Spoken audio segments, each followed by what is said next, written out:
tardes, amigas y amigos. Bienvenidos a un nuevo episodio de su programa Viva Mejor, su médico en casa.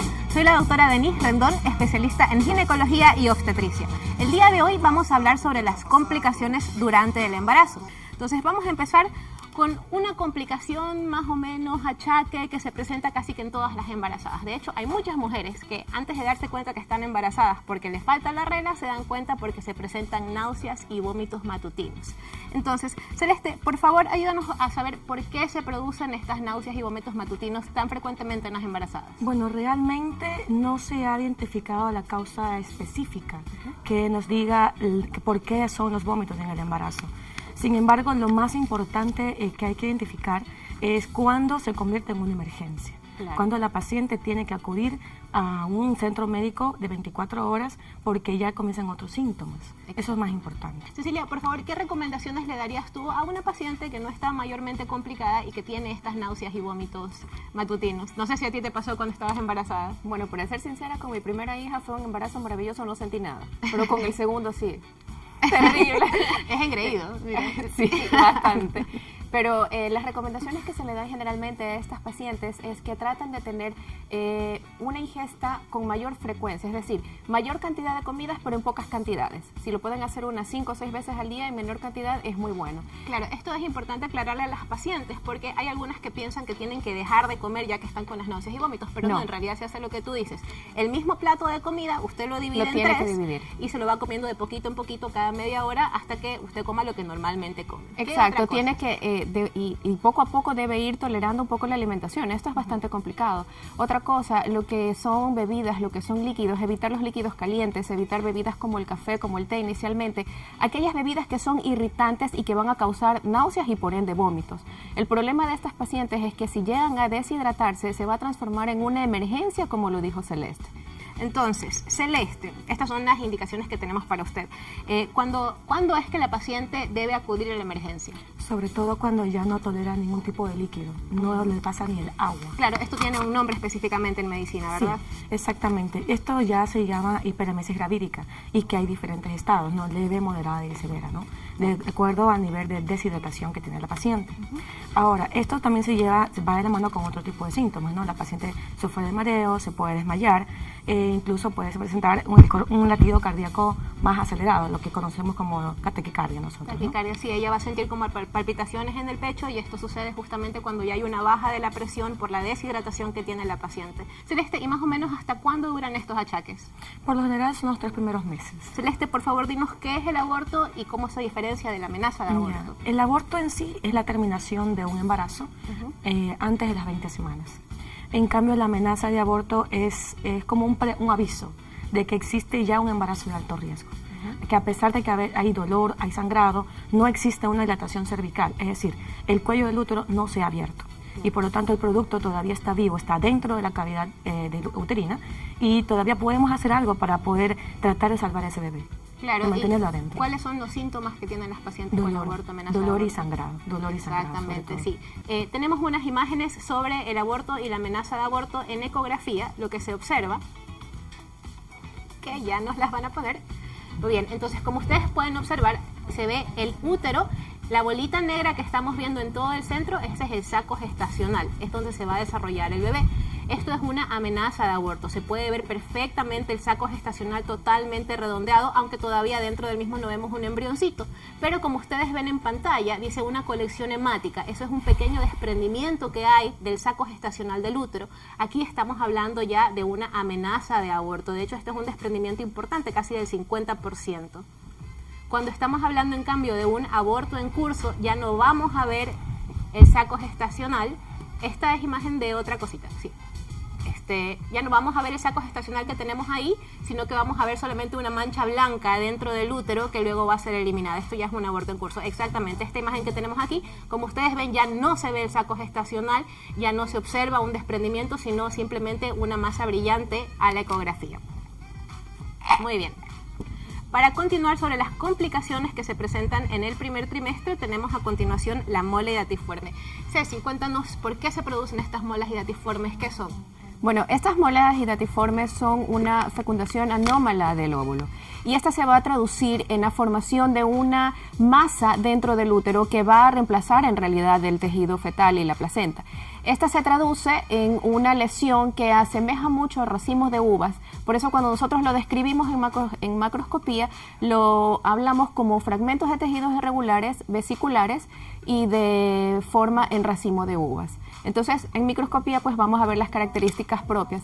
Ahora, lo que llama la atención en estas pacientes es que presentan los niveles de gonadotrofina coriónica más elevados de lo normal, e inclusive hay... Para que te entiendan que después van a pensar que estamos hablando en chino. La gonadotrofina coriónica humana, fracción beta específicamente, es la hormona que nos detectan en la prueba de sangre o en la prueba de orina para saber que la paciente está embarazada. Y exactamente como tú lo decías, se eleva exageradamente. Muchísimo. Ese es un dato que a nosotros nos sirve bastante para el diagnóstico microscópico, porque cuando se detecta esta patología puede ser en etapas tempranas del embarazo, entonces no se manifiestan tanto las vesículas como en una que se encuentra, por ejemplo, en unas 12 semanas de gestación. Claro. Entonces, ese dato para nosotros es bastante importante, además de que hay una no hay una concordancia en cuanto al tamaño uterino frente a las semanas de gestación que tiene la paciente en realidad. Entonces ese es otro síntoma y otra característica que nosotros nos sirve. Aquí en pantalla estamos observando nuevamente la imagen del útero, que es como una perita acostada, y adentro del útero, como vimos en el primer caso de la amenaza de aborto, una vez más no hay un saco gestacional, sino que, como lo mencionó Cecilia, en vez de haber un embarazo, va a haber una masa que reemplaza la placenta y que se caracteriza por tener un aspecto de racimo de uvas. Cuando una gestación, cuando un embarazo se produce, no ocurre dentro del útero. El óvulo llega hasta la trompa y es aquí donde la mujer va a quedar embarazada. El espermatozoide tiene que viajar a través del cervix, o sea, del cuello del útero, a través de todo el útero, a través de la trompa, que la tenemos aquí, si lo puedes enseñar, Cecilia. Sí, mira. El útero normal. Ok. ¿Ya? Entonces, los espermatozoides... ¿Si hay alguna forma de acercarlo? ¿Sí? Ok. Sí, pero ponlo vertical. Ok, mire, entonces, los espermatozoides tienen que viajar a lo largo de todo el cuello del útero. Este es el cuello del útero. Exactamente, y luego viajar hasta la trompa, hasta llegar a donde está el óvulo, y ahí se produce el embarazo. Esta es una trompa normal, en condiciones normales. Exactamente. Lo normal es que el embarazo que se produce dentro de esta trompa viaje hacia la cavidad uterina y se implante. En el embarazo ectópico, exactamente, en el embarazo ectópico esto no ocurre, el embarazo se queda depositado en la trompa. Entonces quiero que ustedes se fijen muy bien en el grosor de lo que tiene una trompa normal. De hecho, vamos a medirla. Una trompa, esta por lo menos, tiene 2.5 por 1 centímetro. Y es una trompa que está lisa, que está elongada, es decir, está normal. Ojo, no todos los úteros son de este tamaño. Tenemos úteros de diferentes formas y de diferentes tamaños, dependiendo de la patología que caracterice a tal órgano, ¿no? Y de si está embarazada la paciente. Y si está embarazada, mucho más grande. Imagínense ustedes, este útero chiquitito tiene la capacidad de crecer 50 centímetros para tener un bebé adentro. Entonces, aquí está la trompita. Quiero que la enfoquen bien. Esto de aquí es la trompita, solamente esto. ¿Ya? Eso es lo que medimos, que está en 2.5 por 2 centímetros. Sí, esto de aquí es una trompa normal y ahora van a ver ustedes la diferencia con una trompa que tiene un embarazo ectópico adentro. Esta de aquí es diferente, es casi, mira, el tamaño del útero. Si te das cuenta, sí, a lo largo, ya estamos viendo que se trata de una trompa de 7 centímetros por 2.5 centímetros de diámetro. El triple. Entonces, exactamente, es el triple. Aparte de eso, mira, esta condición tiene un quiste paratubárico en su extremo distal. Ahora, es una trompa que es irregular, es tortuosa. Si nosotros hacemos un pequeño corte, vamos a hacerlo en el extremo distal. Miren el contenido. Este contenido que vemos aquí es un contenido esponjoso. Esto es propio de restos placentarios. ¿Sí? ¿Está Obviamente, bien? esto no debería estar adentro de una trompa, ni la trompa ser de este tamaño. Por motivos de que estamos en vivo en un canal de televisión, no abrimos esto, pero lo más probable es que haya un pequeño embrioncito, un pequeño fetito aquí adentro. Esto, en vez de depositarse adentro del útero, se quedó en la trompa y obviamente debe ser extirpado, porque de otra forma, si sigue creciendo, la trompa se puede reventar y va a haber un sangrado que puede cobrar la vida de la paciente.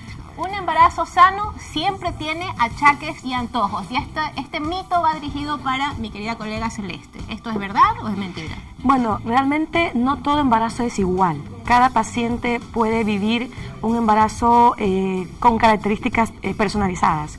Hay pacientes que tienen, por ejemplo, gustos por el chocolate, otros simplemente la comida que más les gustaba la detestan. Son cambios drásticos en la alimentación que no tienen una fuente científica, simplemente... ¿Tú tuviste achaques? Ni uno solo, ni uno. ¿A ti qué achaques te dio? Tú tienes cara de antojada. Sí. ¿Tú te puedes imaginar que se me antojaba caldo de salchicha domingo 8 de la noche? Pero eso es hasta sin embarazo. La mujer embarazada no debe pintarse el cabello. Cecilia, ¿qué tan cierto es esto? Perdón, pero la mujer embarazada está en la mejor etapa de su vida. Así que esto no es así. La mujer embarazada puede pintarse su cabello. Claro, debe buscar productos que no contengan mayor cantidad de tóxicos como contenidos de plomo, amoníaco. Productos para este tipo de etapa de la vida existen. Entonces la mujer tiene que disfrutarlo. Hágalo. Los tintes naturales, ¿verdad? Los tintes naturales, los tintes vegetales. Exactamente. Que son aquellos que se van eliminando poco a poco con las lavadas. Pero sí, aprovecha esta etapa que tiene un pelo divinísimo. Siempre se deben satisfacer los antojos en el embarazo. Celeste. Dependiendo de lo que sea, yo creo. Yo creo que también depende de la hora a la que se le antoje Exacto. también, porque si es caldo de salchicha A las 8 de la noche. Entonces, esto, no satisfacer un antojo que tenga una mujer embarazada puede tener una repercusión No, negativa. realmente no, ninguna. Si la barriga es hacia adelante es niño y si es hacia los lados es niña. No puedo explicarles cuántas veces me han preguntado esto. Es decir, de hecho ni siquiera me preguntan, me lo dicen, doctor, está para adelante, ¿verdad que es niña? ¿O verdad Sí, que es niño? Parece mentira, pero en realidad esto depende mucho de la disposición de las fibras musculares. Depende de las condiciones físicas de la paciente. Si es una paciente que hace ejercicio, que no hace ejercicio. Depende de qué tanta presión tenga ejercida en los abdominales frente al embarazo. Entonces, en realidad, no depende si está en punta es niño, si es redonda es mujer. Eso es falso. Si el bebé no está de cabeza, se puede hacer sobar la barriga. Celeste, ¿esto es verdad? ¡Auch! Esa No. es una buena pregunta. No, realmente en ni siquiera, así esté de cabeza, esté pelviano, en cualquier posición que esté el bebé, no se debe sobar una barriga de un embarazo. ¿Cuál es el riesgo que puede? Y esto quiero que lo expliques, pero muy enérgicamente para que nuestras amigas sepan que nunca se deben hacer sobar. ¿Cuál es el riesgo que hay si es De que ellas se hacen desprenda la placenta y Exactamente. se convierte en una emergencia que corre la vida tanto de la madre como del feto. La mujer embarazada no puede tener gatos. Cecilia. Puede tener gatos. En realidad puede. Lo que pasa es que debe tener un mayor control con todos los exámenes que se hace. Por eso la importancia de sus controles prenatales desde el inicio, para mandar a hacer pruebas, sobre todo por el caso de la toxoplasmosis. Ya, y descartar este tipo de patología. Aparte de que si usted tiene un gatito en casa, por favor no lo bote. De todas maneras, ¡Qué pobrecito! Ay, pobrecito. Acuda donde el veterinario para que le haga pruebas, de todas maneras, por la seguridad tanto de la madre como del niño. La mujer embarazada no debe comer sushi. ¿Qué nos dice Celeste? Bueno, yo creo que más que al sushi se refiere es a lo que es con alimentos crudos. En otros países creo que comen carnes crudas, alimentos crudos, así, un poco rara la alimentación, ¿no? Pero básicamente se refiere a eso. Pero, por ejemplo, hay rollitos dentro del sushi que son cocinados. Entonces, yo creo que no habría ningún inconveniente con eso. Los anticonceptivos causan infertilidad y abortos. Cecilia. No, los anticonceptivos tienen un periodo en el que cumplen su función. Luego de ese periodo, ya la mujer está preparada para la concepción. Si están o no en relación con la infertilidad, no, y mucho menos con el aborto. La mujer embarazada puede tener relaciones sexuales. Pues ya las tuvo. Celeste, ¿qué nos puedes contestar? No hay ningún inconveniente con tener relaciones, siempre y cuando no haya una contraindicación obstétrica, por ejemplo, que la paciente ya tenga un embarazo de alto riesgo, como una amenaza de aborto. Claro, lo o- que mencionamos exacto, anteriormente. que Si, mencionamos inicialmente, si ya se está desprendiendo un poco del saco gestacional, lo mejor es que ella esté en reposo Así es. y que se abstenga de tener relaciones para que esto no crezca. ¿Qué otra cosa, qué otra patología haría que le recomendemos a la paciente embarazada que no Por tenga ejemplo, que relaciones? tenga placenta previa, esa es la otra. Exactamente, y justamente vamos a hablar sobre eso en este bloque. Gracias. ¿Cuáles son los riesgos de tener hijos después de los 35 años? Celeste. ¿Ya? Bueno, realmente dentro del mundo de la fertilidad la mujer puede embarazar mientras está menstruando, ¿no? Exactamente. Pero a partir de los 35 años disminuye quizás la facilidad de concepción que tiene cuando está más joven, una. Dos, existe sí un pequeño porcentaje de problemas genéticos o cromosómicos, pero no es algo patognomónico, ¿no? No es algo que toda paciente que se embaraza después de 25 va a tener un problema, ¿no? Porque conozco pacientes de 40 años que tienen niños normales. Janet Jackson tuvo su primer hijo a los 50. Ah, así es. Hay esperanza. Claro. En este momento la doctora Cecilia Gilbert nos va a explicar sobre la placenta. Cecilia, por favor. Ok, esta es una placenta, así es como la vemos después de que ha salido. Obviamente esto ya está fijado con formol. Normalmente está un poquito más cubierta de sangre. Esta es la cara fetal. Cuando nosotros tomamos una placenta es importante describir cada una de sus partes. ¿Sí? ¿La podemos ver bien acá? ¿Sí? Esta es la cara fetal.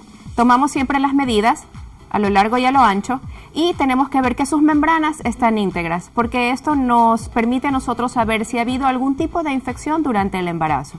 Y la cara materna, que es la que está constituida por cotiledones.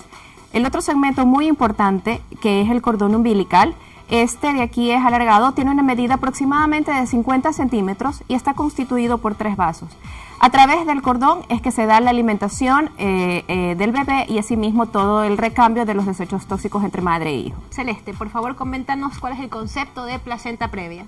Placenta previa es cuando la ubicación inicial se ha mantenido. Normalmente la placenta, cuando recién se está formando, empieza del cervix y va ascendiendo, va subiendo, hasta ubicarse ya sea en la parte de arriba del útero, que nosotros llamamos fondo, o y ahí puede ser pues, atrás, adelante, de un lado, ¿no? Pero cuando por razones aún no descubiertas, ¿no? Efectivamente, quizás a veces por una cirugía anterior, puede presentarse que se mantenga a nivel medio. Sí, como podemos observar en la foto, del lado izquierdo de sus pantallas estamos viendo lo que es normal. Como mencionó la doctora Celeste, la placenta generalmente se ubica en el fondo del útero, allá arriba, porque lo normal en el momento del parto es que primero salga el bebé y después la placenta, ya que ella se encarga de darle la sangre, los nutrientes y oxígeno al bebé dentro de su mamita. En la imagen de la derecha, por otro lado, tenemos en cambio al revés. En vez de estar primero el bebé y arriba la placenta, primero está la placenta y luego el bebé. Esta es una indicación de cesárea porque obviamente en el parto no puede dejar de haber flujo sanguíneo de oxígeno y nutrientes hacia el bebito. ¿Ok? ¿Cuáles son los factores de riesgo o las causas que promueven al desarrollo de una placenta previa en una paciente? La más frecuente, la más común es que haya tenido cirugías anteriores. Exacto. O por ejemplo, legrados también. La paciente que tiene muchos legrados tiende a hacer adherencias dentro de la cavidad uterina y son como baches y que no dejan avanzar a la placenta en su migración o en su avance hacia su ubicación como debe ser. Hola, buenas noches. ¿Cómo? Quería hacer una preguntita. Sí, dígame. Yo voy a cumplir 40 años. Soy mamá de 3 niños. Soy con cesárea. Ya. Pero en mi último hijo entré en coma por unas horas. ¿Ya? En ese momento tomaré una decisión de ligarme. Pero quisiera saber qué clase de ligadura me han hecho. He ido al médico, pero bueno, me tocó una doctora, la verdad, que fue muy incoherente, muy grosera. Me dijo que eso no era necesario, de que yo tenía que saber, que si ya yo estaba ligada, ya para qué yo tenía que saber, ya, y que yo ya a estas alturas yo ya no debía de estar pensando en tener hijos. Okay. Entonces yo, la verdad, quiero volver a tener otro bebé, quisiera ver cómo me hago otros estudios, o inseminación, lo que sea, porque si quiero volver a tener otro bebé y todas esas cosas. Okay. Porque ya mi hija ya es tan grande. Yo sé que mi edad y todas esas cosas, pero no quiero sentirme sola, o sea, ya me quiero sola. Sí, no se preocupe. En este momento le vamos a contestar. Muchas gracias por su pregunta y déjeme decirle que viejos los caminos. Si usted quiere tener un bebé, obviamente con todo su control prenatal y todos los cuidados que usted debe tener, debe prepararse antes de quedar embarazada para recibir a su bebito. Ok, como está ligada, generalmente la técnica que se utiliza hoy en día se llama técnica de Pomero, y que le voy a explicar con este sorbetito que me le voy a robar a Celeste. Entonces, imagínense que esta es su trompa. Lo que se hace es que se dobla la trompa, se la amarra a este nivel acá, se la amarra a este nivel, se la amarra aquí abajo y luego viene el médico y ¡plac!, la corta. Las mujeres siempre dicen, córtenme, no me amarre, pero uno tiene que amarrar porque si nada más corta, la paciente se desangra y una vez cortado se quema, ya quedó así, pues no, ya está cortada, se quema esto de aquí y se quema esto de acá. Esa es la forma en que generalmente se liga hoy en día. Ahora, existe una intervención quirúrgica que se llama recanalización tubárica, en la cual le van a sacar la parte que está doblada y amarrada y le conectan lo que queda de trompa, es decir, ya vuelven a ser permeables las trompas. No es una cirugía que tenga una alta tasa de éxito y solamente va a funcionar si es que usted tiene por lo menos, o sea, funcionar en el sentido de que usted pueda tener hijos después con esa trompa, si es que le queda por lo menos 4 centímetros de trompa. Si tiene menos de eso, no va a ser suficiente para que se produzca un embarazo. No va a haber el tiempo que debe haber en que el embarazo viaja desde donde se produce la fecundación hasta depositarse en el útero si la trompa es muy chiquita. ¿Cómo saber esto? Lamentablemente, la única forma sería que usted se haga una laparoscopía diagnóstica para saber cuánto le han dejado de trompas. ¿Qué es el desprendimiento placentario? Desprendimiento placentario cuando se produce una separación de la placenta de la pared uterina. Esto se puede dar por muchas causas y generalmente se manifiesta con dolores tipo contráctil y también con sangrado. Depende del porcentaje, de la proporción de ese desprendimiento, va a tener esta sintomatología. Ahora, como estábamos conversando, también es importante ver que no solamente el desprendimiento se da a nivel de los bordes de la placenta, sino también a nivel central, donde no se manifiesta con sangrado. Claro, sí, esto es importante. Imagínense ustedes, si me enfocan porfis, que esta es la pared del útero. Entonces la placenta está aquí agarrada. Cuando el desprendimiento ocurre en los bordes, sea este borde o sea este borde, obviamente la paciente va a tener esa contracción intensa del desprendimiento placentario que no se va nunca, no es como un trabajo de parto, y como el desprendimiento es en este borde o en este borde, la sangre va a salir por el cuello del útero. Lo que mencionaba Cecilia es si el desprendimiento se produce en a el nivel centro. central. ¿Puede señalarle ahí? Sí. Justamente, si es que es ahí, la sangre se va a quedar acumulada en este lugar y no va a haber el sangrado, pero sí va a haber una hipertonía uterina, una contracción intensa del útero. Celeste, por favor, coméntanos por qué se produce el desprendimiento placentario. A veces, existen muchas causas. Primero, el cuadro hipertensivo, que la paciente ya tenga un cuadro de presión alta antes del embarazo o que lo desarrolle durante el mismo, lo cual ya cambia el nombre a preeclampsia, ¿no? Claro. Ahora, también puede existir, pues, por otras causas como un accidente de tránsito que golpee la barriga, por trauma, o lo típico, que a veces hacen sobar las barrigas, lo que hablábamos anteriormente, ¿no? Creyendo pues que pueden cambiarlo de posición o alguna cosa, claro, y eso causa un desprendimiento, ¿no? Exactamente. Muy bien, entonces, ¿qué es lo que debemos hacer frente a un desprendimiento placentario? Esto va a depender de la etapa del embarazo en que nos encontramos. Celeste, si es que es un desprendimiento placentario ya en un bebé al término, ¿qué es lo que se debe hacer? Interrupción. Exactamente. Y lo ideal aquí sería, dependiendo de cuánto sea la dilatación cervical de la paciente, inducir un parto vaginal, y también esto va a depender de la proporción, del porcentaje de desprendimiento placentario, si se puede inducir un parto. Ahora, si el desprendimiento es chiquito y es un embarazo pretérmino, tal vez se puede hacer maduración pulmonar, ¿verdad? Así es. Y ya se convierte en un embarazo de alto riesgo y que hay que estar totalmente en reposo, ¿no? Exactamente. Esto, para la pregunta que nos hicieron, si puede tener relaciones la paciente, desprendimiento Exactamente. placentario no puede, porque se puede hacer más grande y causar una desgracia. Vamos a terminar nuestro programa con recomendaciones para que usted tenga un embarazo súper saludable. Cecilia, ¿qué recomendación puedes darle a nuestras amigas en casa? En primer lugar, la alimentación. Tiene que mejorar su alimentación. Caldo de salchicha. Caldo de salchicha los domingos a las 8 de la noche, no se olvide. No, pero debe mejorar la calidad de alimentación. Como les decíamos, debe comer con mayor frecuencia, en menor cantidad, recordando que siempre hay sobre todo en los embarazos que ya están más desarrollados, pues ya hay una plenitud gástrica, entonces ya hay más molestias. Es decir, alimentación que no solamente permita o contribuya con el aporte energético calórico que requiere tanto la madre como el niño para el desarrollo del embarazo, sino que también provoque un vaciamiento gástrico que alivie un poco esa presión que da el útero de por sí. Claro, sí, nosotros sabemos que las pacientes embarazadas son bien mimadas y les gusta comer de todo. Caldo de salchicha, domingo 8 de la noche.